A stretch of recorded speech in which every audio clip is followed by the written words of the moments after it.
Welcome to My Child and I Want to Use Augmentative and Alternative Communication, a guide to the TheraPlay family of companies process. My name is Grady Radmon, and I'm one of the team members on the TheraPlay family of companies AAC team. We put together this video to help families and SLPs understand the process of trialing, obtaining, and implementing communication supports. If you are viewing this video, that means your speech-language pathologist has recommended AAC supports for your child, and you are interested in learning more about the process. In this video, we will discuss the basics of AAC, what it looks like, how it can help your child communicate, and the next steps involved into obtaining an AAC support. So AAC stands for Augmentative and Alternative Communication. Augmentative means it can help a child's existing speech. Alternative means it would provide a different method to communicate when speech is not functional. And communication is how we connect with one another to express a variety of functions, like asking for help, asking for what we want, telling jokes, making comments, protesting, all those different things. So we're just looking at tools and systems that will help the child get there. So who can benefit from AAC? Anyone, from toddlers to adults, for a variety of different reasons. If they have a developmental delay, if they have autism, apraxia, selective mutism, a voice disorder, stroke, cerebral palsy, or any other concerns that might prevent them from using speech to communicate. So why is it important to use AAC? If I know what my child is saying, why do they need something else to help them? Having an AAC support implemented can allow your child to engage in communication across settings and with other people. An AAC support can allow your child to make specific requests, protests, ask for help, express emotions, determine likes and dislikes, make choices, tell jokes, share information, build their vocabulary, work on literacy skills, and overall make that connection and engagement with other people. So there are some different types of AAC. It can go from no tech, which would be your signs, finger spelling, facial expressions, body language, to aided supports. So we have low tech and high tech. And low tech can be anything with like pictures, using objects, writing, some communication boards, choice boards, anything like that. High tech would be your speech generating devices or single message devices. To help the kid communicate. Types of low-tech systems. If the team determines that a low-tech system would support the child's communication, the team will assist the family in getting the system set up or teach the system to the family. These could be your picture exchange communication systems, where they take a picture from that book and hand it to you to ask for what they want. Could be the core board, using a bunch of different vocabulary to kind of generate sentences, or sign language and finger spelling. If the team determines that a medium tech system would be beneficial, the team will assist the family in getting the system set up. And some examples could be a Big Mac talker, which is a big button that has a pre-programmed message into it. So when you hit it, it says that message. Or a quick talker, which you can kind of see on the screen, that has a few options of different things the child could say. If the team determines that a high-tech system would be appropriate, feature matching will be used to help determine the best system. So based on your child's strengths, the system could be single meaning pictures. These systems are the simplest of all devices. They don't require literacy, although the pictures may need to be taught to the user. So one picture equals one word. It could be an alphabet-based system, so spelling and letter codes. These systems do require a certain basic level of reading to use. And then semantic compaction, so multi-meaning icons. These systems involve short series or symbols per word, and training is required. Here are going to be some videos shared with the parent's permission showing how to integrate some AAC supports. The first video is using a high-tech speech generating device. This is a robust system that will allow the child to build their own sentences and phrases. Play. Music. Music. Want to play music. Music. Tell me the whole thing. Yeah. Music. Want to play music. Music. There we go. Oh, that's playing nicely though. So soft.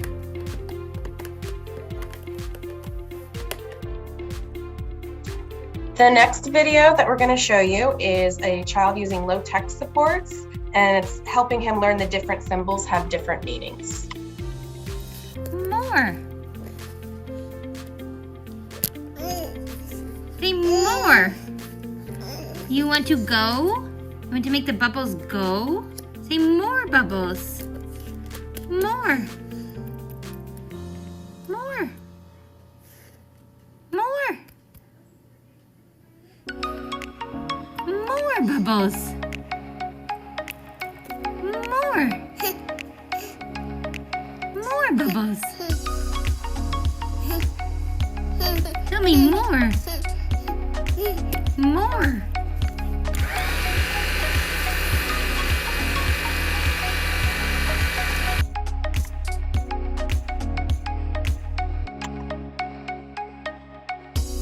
If you are thinking, I'm interested and I'm ready to move forward, here are some things to know. This is a lengthy process and not a quick fix. The path to making the decision to explore AAC and the first communication message from your personalized speech generating device can take anywhere from 4 months to 10 months, depending on your child and their needs. You may decide that you would like to purchase an application out of pocket for your child and family to use together. There must be evidence of a medical need and a reason why a communication application is not a good option for the client if you're using insurance to fund the communication device. Your speech pathologist and therapy team, which also includes occupational therapy and physical therapy, will help you determine if pursuing insurance funding is appropriate for you and your child. So let's talk about the features that are important for your child. First thing you want to look at is device and costs. An app on an iPad can cost anywhere from free to $300, and an iPad itself can be $800 to $1,200. A dedicated speech generating device can be covered through insurance. You want to think about the symbols the kid will use. Pictures and or text. Are they going to be color? Are they going to be black and white? Do you have visual impairments and your child needs high contrast pictures? And the ability to hide or mask icons that aren't in use. You want to think about the vocabulary. So focus on core words, things like verbs and adjectives like go, more, help, clean, and dirty, versus your fringe words, which would be your nouns for toys and food. You want to think about, can they use single words or do they need phrases and sentence-based system? Do they need a keyboard because they can type up their words? And do you want it to be a static display, meaning the icons do not move no matter what page you're on? Or do you want it to be dynamic? The icons will change per page on the display. You want to think about the voice output. Do you want to use a real voice or do you want to use a digitized voice? And again, a lot of these systems will come with a couple different options, and you can always download other options as well for the voice. You want to think about access. How are they going to select the icons to say what they want? Can they touch it with their finger? Do they need auditory scanning or switch access? Do they need eye gaze? And then think about the accessories. So cases, straps, mounts, key guards, Bluetooth speakers. We also want to talk about how it's going to be implemented in the physical therapy and occupational therapy services as well. You don't need to know all of these at the start of the process. This is something your team and you're on this team will work together to decide, and it might be that you think they need this particular item and then later on you're like, you know what, they need a different option. I've done that where I've started with clients and halfway through a trial, I was like, they need a key guard. So we would go to the vendor to get a key guard to help support them. Here are some of the most reputable vendors that can help with the trial process. So we want to go online and review some of the vendors that we have worked with.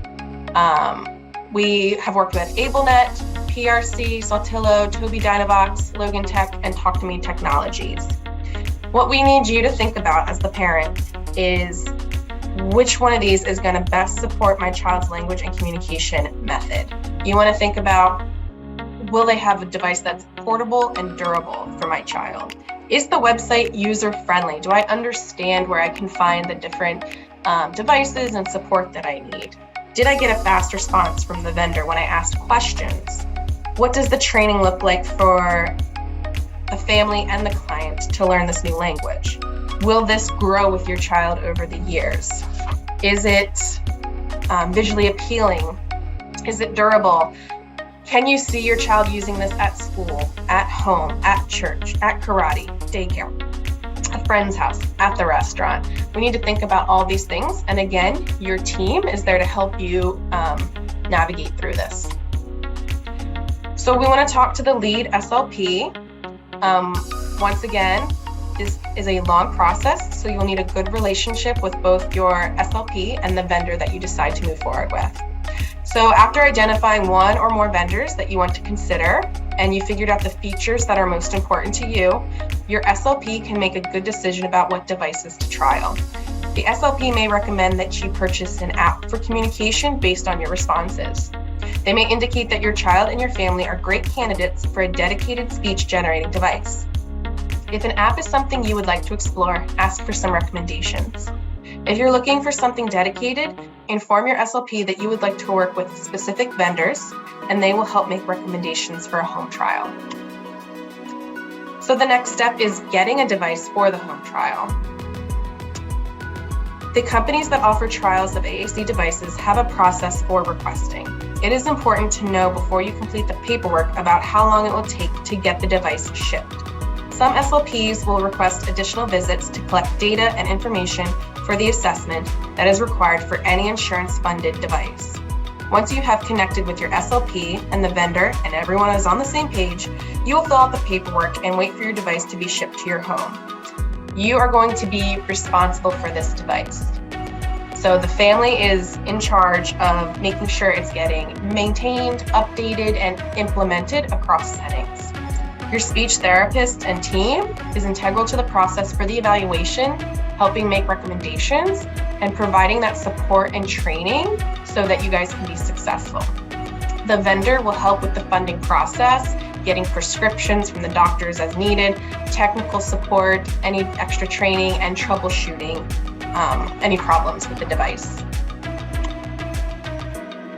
So we want to talk about the caregiver involvement and the expectations. Regular participation in therapy sessions, or at least having open communication with the team, making sure that we understand the expectations and what we're working on. Follow through with the participation in the home exercise program. Learn about programming, and with guidance from your therapist and the vendor, learn to program the device. Initiate and help facilitate communication between all providers and educators in the child's life. Be open to learning about your child's new way of communicating, and ensure that the device is used across all settings. So the grocery store, your grandparents' home, school, even in the car, anywhere you can think of. So let's review the big picture. First step is identify the need for a communication system.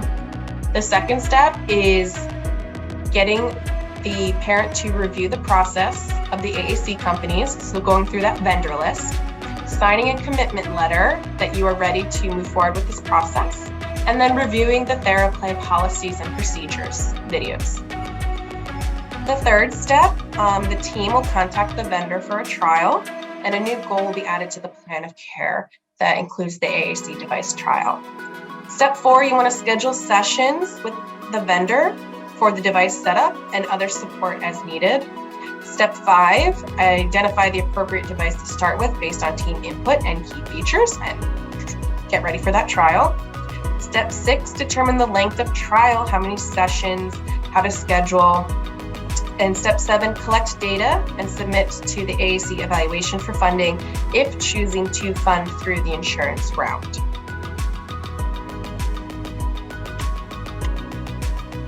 So after you've reviewed this PowerPoint and checked out the attached links, discuss with your SLP and sign the AAC agreement. We are excited to get started and help your child find their voice and build their communication. The next few minutes will just be some parent testimonials that you can read over about how we've gone through this process previously.